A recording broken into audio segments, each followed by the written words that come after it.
Hello and welcome to the Bizmaster Online presentation about manual stock updates and insight.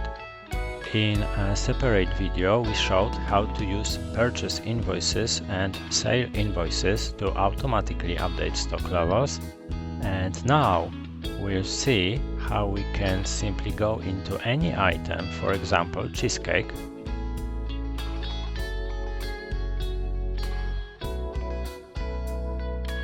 and here we can see that we have 20 pieces in stock.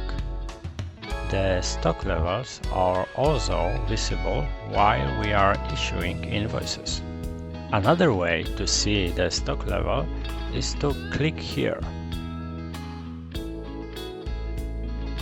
Now we will see the stock level of this item. Here precisely we will see it for the 26th of August.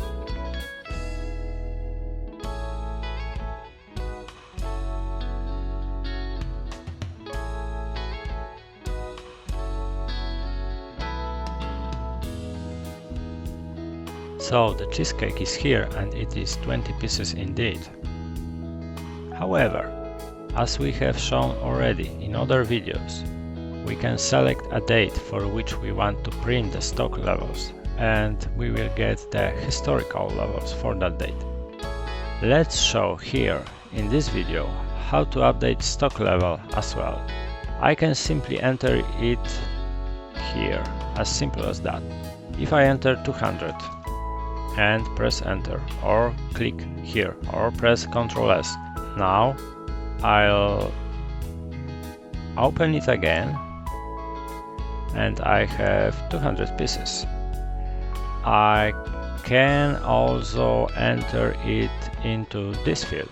If I don't want to enter stock level increases using purchase orders or purchase invoices, but want to quickly enter a supply of goods, I can do it here, of course. For instance, I'll enter 15 here and press enter.